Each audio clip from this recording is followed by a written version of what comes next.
Bonjour, bienvenue sur Je suis né 3 fois. Peut-être que je n'aurais pas besoin, de citer Solène, la mauve, qui est avec nous aujourd'hui, botaniste, herboriste et passionnée. Mais peut-être que cette plante-là, vous la connaissez bien. Elle apparaît à un moment très particulier. Elle va jusque dans nos crèches. C'est la lavande.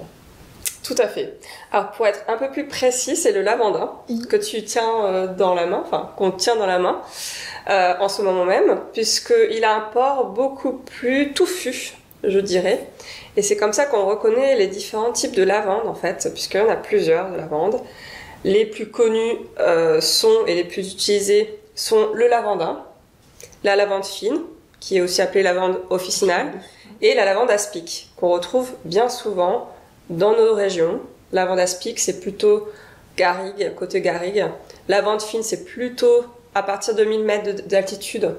Et ça aime bien les montagnes, les airs un peu plus frais, on va dire. Mais celles que nous voyons en ligne, les plantes qui sont... Alors, en général, celles de Provence, qui sont utilisées pour la parfumerie, c'est le lavandin. Ok. Le lavandin, en fait, c'est une hybridation qui a été faite par l'homme entre la lavande aspic et la lavande fine. Ce sont des lavandes en général qu'on retrouve sauvagement et elles contiennent en général, alors pour la lavande fine, un seul épi. Donc c'est comme si on verrait par exemple ce type de structure là. Pour la lavande fine, c'est un seul épi. Pour la lavande aspic, c'est 3 épis.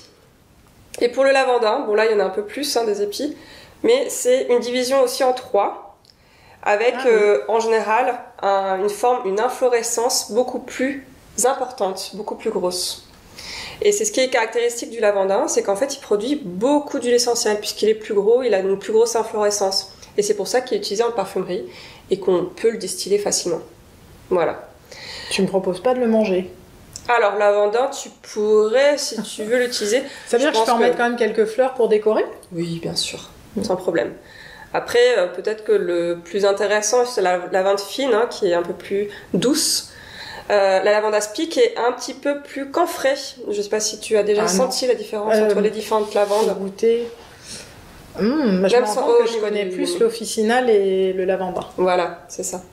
Alors du coup, les 3 sont intéressantes. Celle qui est la plus utilisée, la plus connue, c'est la lavande officinale, qui a des propriétés calmantes, apaisantes, notamment également pour tout ce qui est huile essentielle. Elle est très intéressante pour, par exemple, soigner des petits éraflures, enfin peut-être des petites piqûres, ça peut soigner, ça peut calmer. Même la lavande aspic est aussi très bonne pour ça. La seule huile essentielle qu'on peut vraiment utiliser chez les enfants et les femmes qui sont enceintes et allaitantes, c'est vraiment la lavande fine. Alors, toutes les autres lavandes, c'est le souvenir que j'ai parce que j'avais 2 petites filles dans ma vie et elles ont eu de la rougeole. Et pour soigner les boutons qui grattaient, qui étaient à fleur de peau, nous avions utilisé du lavandin. Ah d'accord. Et c'était hyper efficace parce que ça asséchait mais en même temps ça cicatrisait. Et ça avait été... lavandin ou lavande fine du coup? Il me semble que c'était du lavandin qui nous avait été recommandé. Ok, voilà. D'accord. Mais parce que aussi toléré par les enfants. Tout à fait. Donc j'ai trouvé ça, et ça a été très rapide. Elles n'ont pas eu de cicatrices, moi j'avais des cicatrices de rougeole. Et j'ai essayé de trouver des solutions et je trouve que c'est assez efficace et rapide. Oui, c'est une plante qui est apaisante, déjà d'une manière juste olfactive. Quand on respire, ça nous apaise tout de suite. C'est vraiment une plante très englobante. Et en plus de ça, quand on la met aussi en application cutanée, c'est vraiment très intéressante. Et très cicatrisante aussi. Donc bien sûr qu'on peut utiliser toutes ces vertus aussi au point de vue culinaire. Faire des petits cakes ou des petits crackers à la lavande. Mais là, attends, tu utilises... les petites inflorescences, les petites fleurs. Mais que la fleur, pas la fleur. Pas le support. Si, tu peux aussi utiliser le calice. Le support, c'est le calice. D'accord. En botanique, tu peux aussi l'utiliser, bien sûr. Ouais. D'accord, donc cake... Des petits crackers, voilà. Tu peux utiliser la lavande pour vraiment agrémenter des plats plutôt sucrés. D'accord. Voilà. Tisane?